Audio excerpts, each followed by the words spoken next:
Les saluda Wendy Nicaragua y en esta mañana tenemos de invitado especial a nuestro compañero Francisco Fitoria. Buenos días, Francisco. Buenos días, Wendy. Buenos días a todos los que nos están viendo por esta vía. Tengan un buen día. Correcto. El día de hoy tenemos a nuestro compañero Francisco de invitado para abordar un tema de importancia nacional.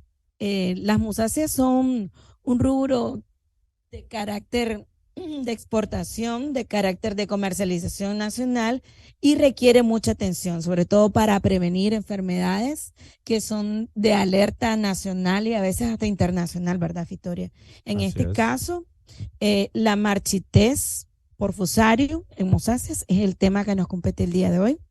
Y debido a eso, entonces nosotros queremos abordar cómo podemos prevenir esta enfermedad en los plátanos, perdón, en los bananos y todo lo que implica musáceas. Victoria, empecemos por conocer de qué se trata el fusarium, qué cosa es, cómo lo podemos definir. Ok, primeramente el rubro de las musáceas es muy importante en nuestro país, ya que genera un buen porcentaje de divisas al país y también es una fuente para crear empleos directos e indirectos. Además, es un alimento principal que está presente en la dieta de todos los nicaragüenses. Entonces, como tú dices, todos los cultivos son afectados por plagas y enfermedades, y en este sentido, la marchitez por fusarium de las musáceas por FOC R4T es una enfermedad letal que le da a las musáceas. Quiero resaltar que en Nicaragua no tenemos la presencia de este patógeno, no tenemos la presencia de FOC R4T, pero es una amenaza latente o que pueda entrar a nuestro país. ¿Qué estamos hablando de la marchitez? Es una enfermedad que le da a las musáceas, afecta a sus haces vasculares y provoca la marchitez y la muerte de las plantas. Lo importante de este patógeno o de esta enfermedad que es altamente agresivo, es una enfermedad que está catalogada entre las 10 enfermedades más importantes en la agricultura.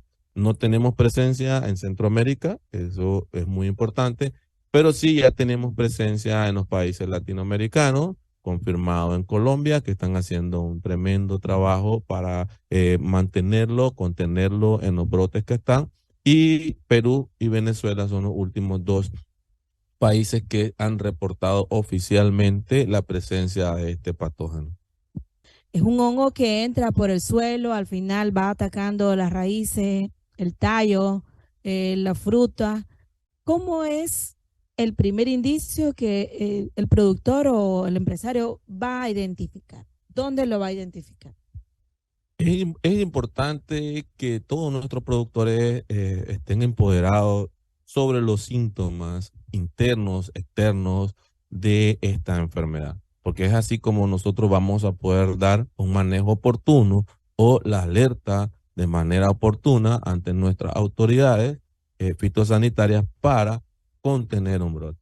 Lo importante o lo mejor que nosotros podemos hacer, la mejor estrategia para controlar Fusarium es no tener presente el patógeno en nuestro país. Entonces hay muchos síntomas que tienen que tomar en cuenta. Hablando de los síntomas externos, podemos ver el más clásico es las caídas de las hojas cuando están marchitas, se ponen de un color amarillo y se caen sobre o alrededor del pseudotallo del plátano o de la musácea de la planta y quedan en forma de sombrilla, en forma de roseta, le dicen. Ese es el primero. Pero este amarillamiento tienen que detectar lo que empieza de los bordes de la hoja hacia el centro, hacia la nervadura, ¿verdad? Ese es uno. El otro es una rajadura del pseudotallo, es clásico de la presencia de fusarium, otro síntoma que puede observarse. Y al final la marchitez total de la planta que termina colapsando, muriéndose y cae. Y es donde empieza el ciclo de esta enfermedad. Las unidades reproductoras o las estructuras reproductivas de este hongo están en el suelo, llegan al suelo, pueden llegar por diferentes mecanismos, ya sea por acción propia del hombre, lleva en suelo contaminado, estructuras de suelo o partículas de suelo contaminadas a nuestra parcela puede llegar por maquinaria, una maquinaria que llegó a preparar nuestro suelo. Nuestra característica de nuestros productores es que subcontratan el servicio de preparación de suelo. Entonces, si entró una maquinaria a preparar un suelo que está contaminado, luego pasa en otra parcela, ahí lleva las estructuras reproductivas del hongo y se va infectando nuestra parcela. Entonces, estas estructuras, cuando entran en contacto con los exudados de la raíz, se activan y comienzan a penetrar por la raíz hacia los haces vasculares. Entonces, cuando los haces vasculares se comienza a reproducir el hongo en los haces vasculares, provoca una necrosis, obstaculiza el pase de los nutrientes y es lo que provoca que la planta comience a marchitar porque no puede trasladar los nutrientes a las otras estructuras reproductivas de, de la planta. Entonces, ese es un síntoma característico. Las hojas caídas alrededor del pseudotallo, las hojas amarillas, marchitas. Ahora, si miramos eso en guineo, en nuestro país, guineo es una musácea que nosotros tenemos que son de cocción, se comen cocidos, ¿verdad? Es para bastimento. Si nosotros lo miramos eso o en algunos otros materiales de banano, menos domesticados o menos trabajados por nuestros productores que están más en la zona de montaña, ellos son susceptibles a la raza uno. Estamos viendo la raza uno, no hay que preocuparse. Sí hay que preocuparnos si miramos esto en los bananos que ya son Cavendish, como te decía yo, o en los plátanos característicos de nuestro país, que es el cuerno enano, el senza tres cuartos o el cuerno gigante. Esos como son resistentes, no van a presentar los síntomas, pero si ya los observamos, ahí sí hay que poner más atención porque podemos estar ante la presencia del patógeno. Entonces, si miramos esto en una planta, podemos hacer una observación interna de los síntomas internos. ¿Y qué vamos a hacer? Vamos a hacer un corte del pseudotallo, un corte longitudinal, para ver cómo están los haces vasculares por dentro. Entonces, vamos a ver si está sano, vamos a ver todo blanco, sin ninguna mancha. Si está contaminado, vamos a ver manchas grises o marrones o de color café en los haces vasculares. Los haces vasculares es como las venas pues, de las plantas y son los que conducen todos los nutrientes hacia las diferentes estructuras de la planta. Si hacemos un corte en el pseudotallo, también vamos a ver manchas y afectaciones de color marrón, de color grisáceo, de color café. Estos son los síntomas internos. Cuando ya miramos esto en la planta, ya tenemos la enfermedad bastante avanzada. Te consulto, ¿es posible que la enfermedad ataque desde muy temprana edad en la plantación? Es correcto. Dependiendo de la forma de cómo lleguen el patógeno a nuestra parcela. Si la parcela, el patógeno llega cuando estamos en la fase de preparación de suelo y nosotros vamos a después a sembrar nuestra planta, ya está el patógeno presente, entonces va a afectarla en los estados, en las fases iniciales de desarrollo de la planta. ¿Ah? Entonces, si ya llega de otra forma, digamos, un trabajador de campo que contratamos porque esa es otra debilidad, otra característica que tienen nuestros productores, que nuestro personal de campo es bastante temporal. Lo contratamos los correctos, los contratamos por actividades para preparación de suelo, para desoje, para desije. Entonces, si ellos llegaron y vienen de una parcela contaminada con este patógeno y entran y no aplicamos un protocolo de bioseguridad, que ahí lo vamos a mencionar más adelante, se contamina. Entonces ya la planta está grande, ya va a estar desarrollada, pero también se va a afectar. Justamente esa es la siguiente pregunta, compañero. ¿Qué medidas son las que debemos de tomar en el caso nosotros que no tenemos esta enfermedad presente en el país para poder prevenir? Hablaste de la bioseguridad, seguramente hay muchas prácticas fáciles o accesibles para las familias agricultoras, para aquel que tiene una pequeña unidad de producción de musáceas. En sí, ¿en qué se basan esas medidas y cuáles son?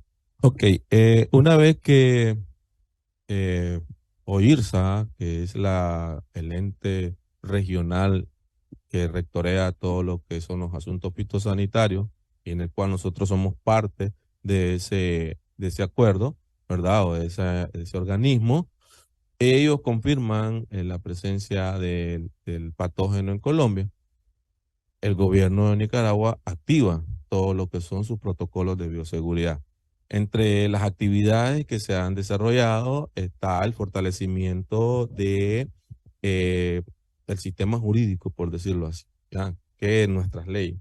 Se sacó IPSA, que es nuestra ONPF acá en el país, que es la que rectorea todos los asuntos fitosanitarios para garantizar productos sanos y productos alimenticios libres y inocuos, ¿verdad?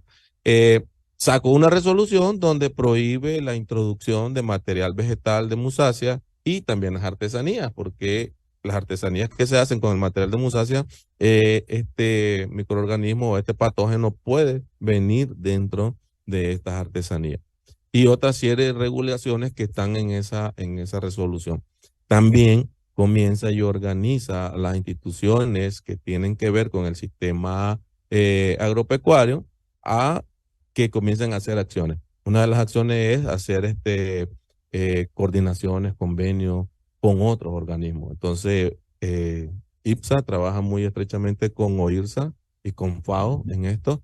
Y el INTA también participa y a la parte estamos participando con Fontagro. Fontagro nos está ayudando, Fontagro y Agrosavia, un proyecto de fortalecimiento de las capacidades para la prevención y exclusión de este patógeno, ¿verdad? Y entonces, ¿qué estamos haciendo ahí? Estamos capacitando a técnicos de laboratorio para que lo puedan identificar y diagnosticar.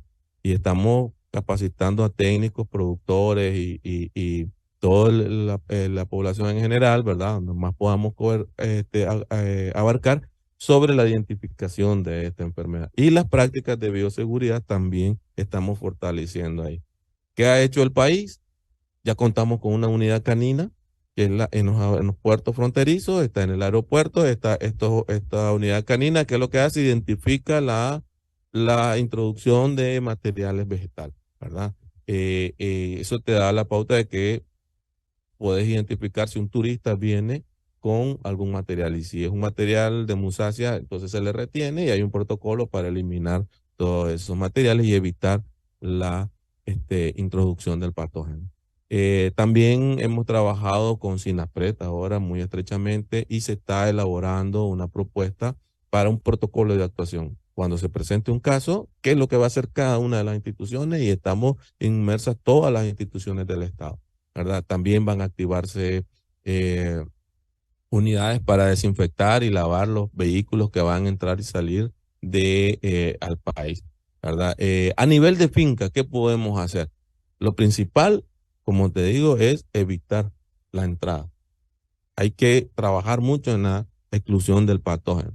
Entonces, hay que utilizar eh, estructuras para desinfectar o para que la persona que entre, bajo el siguiente concepto, entra limpio, sale limpio. Estamos hablando de pediluvios. Los pediluvios son estructuras que se utilizan para desinfectar el calzado de la persona que entra.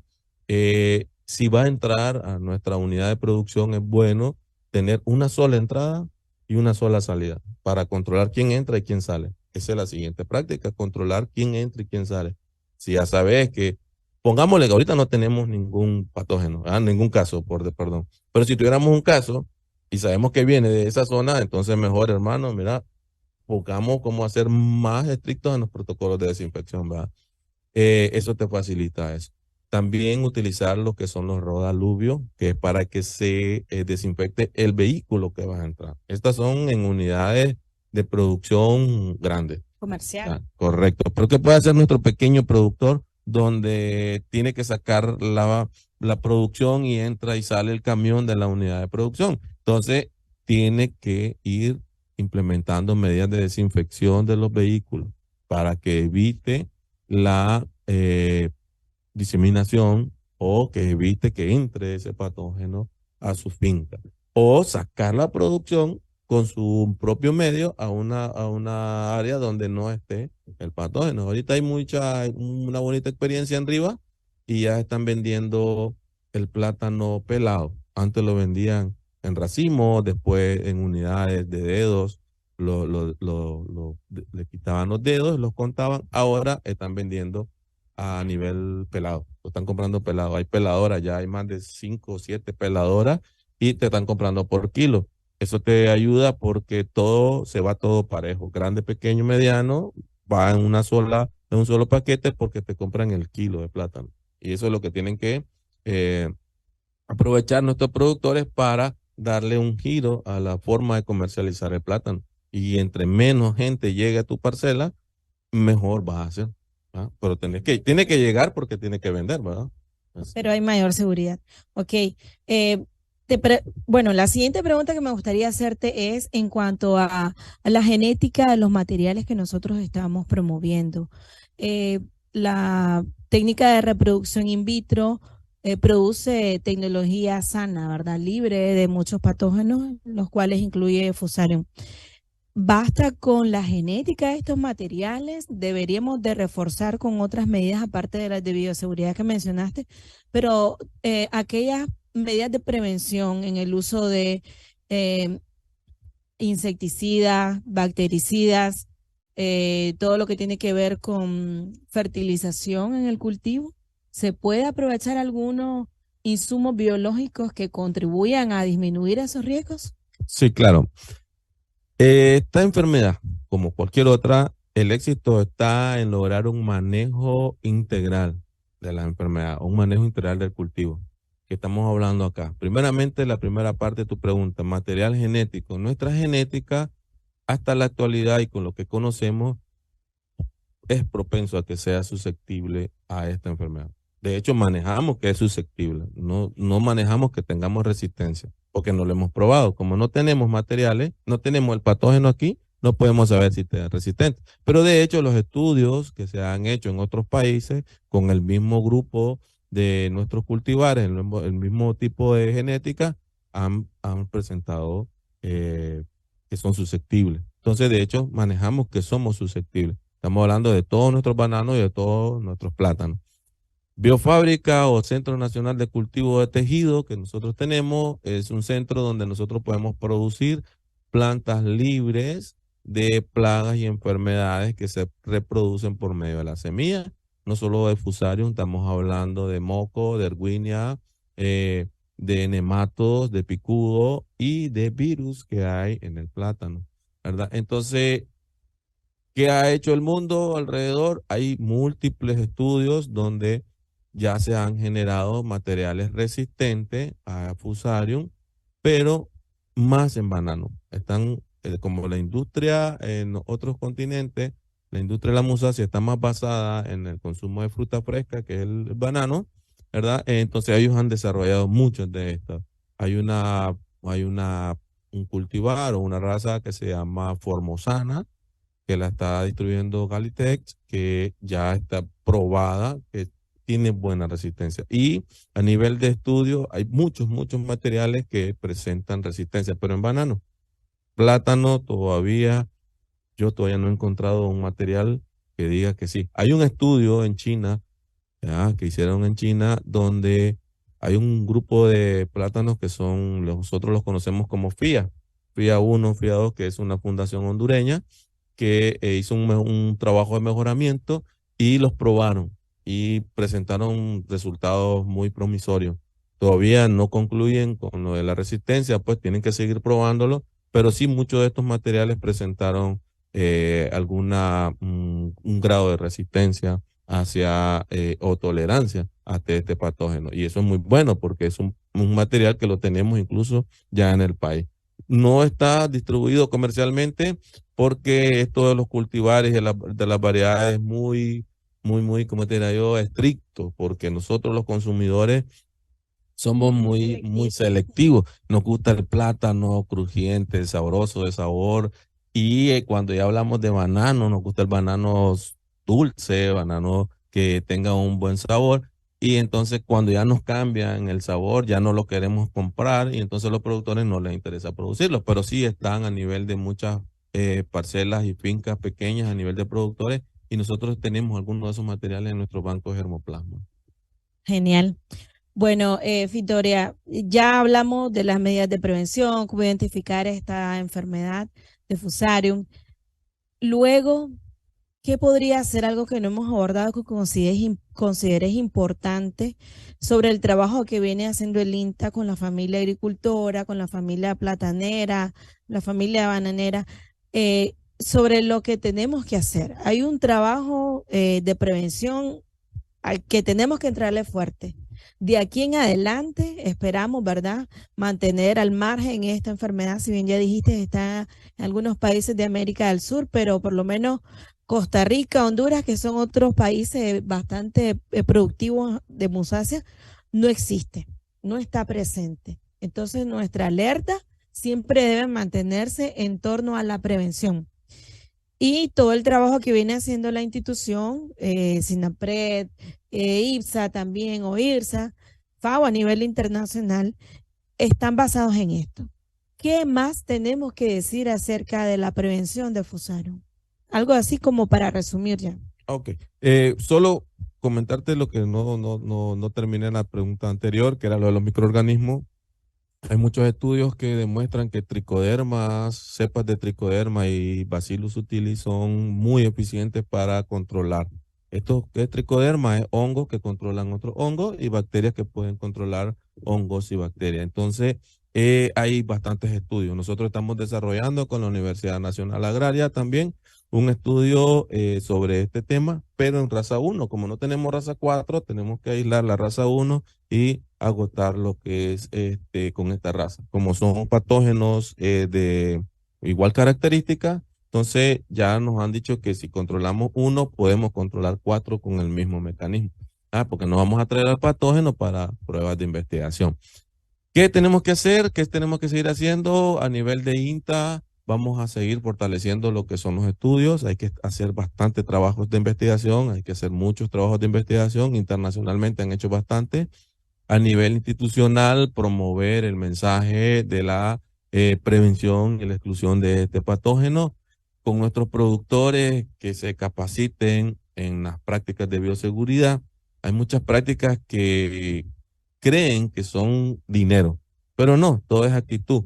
Yo conozco muchos productores que sus pediluvios son bidones de productos cortados por la mitad, lo llenan de agua, ¿sí? Es correcto, lo llenan con el desinfectante que vayan a aplicar. Los amonios cuaternarios son muy buenos. Ya el amonio cuaternario no es tan caro, no es tan inaccesible. Después de COVID-19 vino a este producto a hacerlo más accesible y tiene muy buen control. Pero aún así hay que seguir trabajando, ¿verdad? Trabajar con el personal que entra a nuestra finca, hay que capacitarlo, hay que hacerlo entrar en conciencia que ellos pueden introducir el patógeno.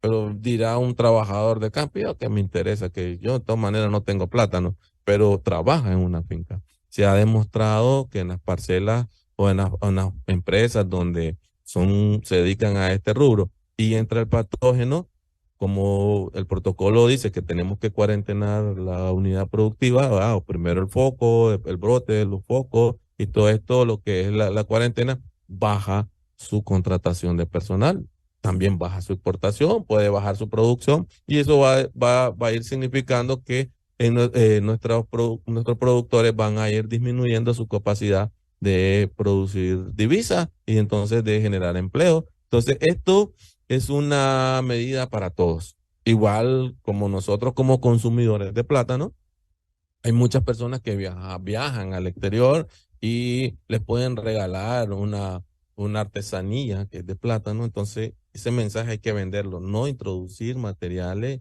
que puedan ser portadores de este patógeno, ¿verdad? Y digamos, un bananero que vaya, mande a su gente, a sus trabajadores, a su personal a capacitar a otro lugar y posiblemente lo mande a donde hay una presencia de este patógeno. Él tiene que tener mucho cuidado a la hora de introducir a ese personal de regreso, ¿verdad? Asuntos así. Entonces, al final de esto, el patógeno está presente en el mundo, ¿ah? Estamos propensos a que pueda venir y la fortaleza está en prevenirlo, en evitar que este patógeno entre. ¿Cómo lo evitamos? Siguiendo las normas de producción, aplicando las leyes que debemos de aplicar aplicando medidas de prácticas de bioseguridad, aplicando el manejo integrado de cultivo, uso de bioinsumo, uso de materia orgánica, enmiendas en el suelo. Entre mayor sea como te diría yo, el equilibrio entre la microfauna que hay en el suelo, mejor va a estar la planta, mejores condiciones va a estar, mejor sea la fertilización, mejor va a ser las condiciones. Si nosotros no nos alimentamos bien, vamos a estar débiles, entonces somos propensos a las enfermedades. Igual es la planta. Entonces el mensaje de esto es que eh, evitar la marchitez por fusarium es una responsabilidad de todos, ¿verdad? Y todas. Fusarium es un problema internacional, Victoria, y quizá algo que no había preguntado, pero es importante mencionar. Fusarium, una vez que entra a las plantaciones, acaba con las musáceas, Eh, mueren las plantas, no hay producción. sí, hemos visto eh, en las capacitaciones que hemos recibido, hemos visto que cuando entra a unidades de producción intensiva de musácea, el daño es letal. Y hay un investigador, un doctor que es experto en la materia, que dice que el efecto de esta enfermedad es más impactante que un huracán categoría 4. Entonces, sí, es impactante, mata y es agresivo, es bastante agresivo. Y el éxito está en contenerlo. Colombia, por medio de Agrosavia y todas sus estructuras que trabajan con ellos, ¿verdad? Tienen un bonito resultado de cómo han evitado que su brote se vaya dispersando o se vaya transmitiendo a las otras eh, fincas o unidades de producción. Entonces sí es bastante letal, pero el éxito está en controlarlo. Y para eso hay un protocolo para todo esto, que empieza desde identificar la planta y aislar la planta, que cuarentenarla, que nadie entre, solo personal calificado. Perfecto. Bien, ya una vez mencionado todo esto, Victoria, no nos queda más que recordarle a la familia productora, a la familia agricultora aquí en Nicaragua que este trabajo es intensivo, pero además es incluyente. No solamente somos las instituciones las que hacemos frente a una problemática como esta, sino usted, amigo agricultora, usted, amiga que tiene una unidad de producción con musáceas, el trabajo es desde cada unidad productiva, desde cada actitud que tomamos diario al recibir a la gente que entra a nuestra finca, al practicar todas esas normas de bioseguridad, de tal manera que logremos evitar siempre la prevención y mantener aislado Fusarium en nuestras musáceas. Dicho esto, entonces agradecemos tu participación. Les recordamos, ¿verdad?, que esta transmisión la pueden volver a ver en nuestro canal de YouTube, INTA Nicaragua, en nuestras redes sociales, por supuesto, y contenido para prevenir vamos a estar generando acá de INTA. Les agradecemos a ustedes por su sintonía y nos despedimos. Nos vemos en otra transmisión. Un espacio donde juntos aprenderemos todo el quehacer agropecuario a nivel nacional. Sintonizanos todos los viernes a partir de las 8:30 de la mañana a través de nuestra página de Facebook. Somos INTA Nicaragua, emprendiendo y prosperando con vos.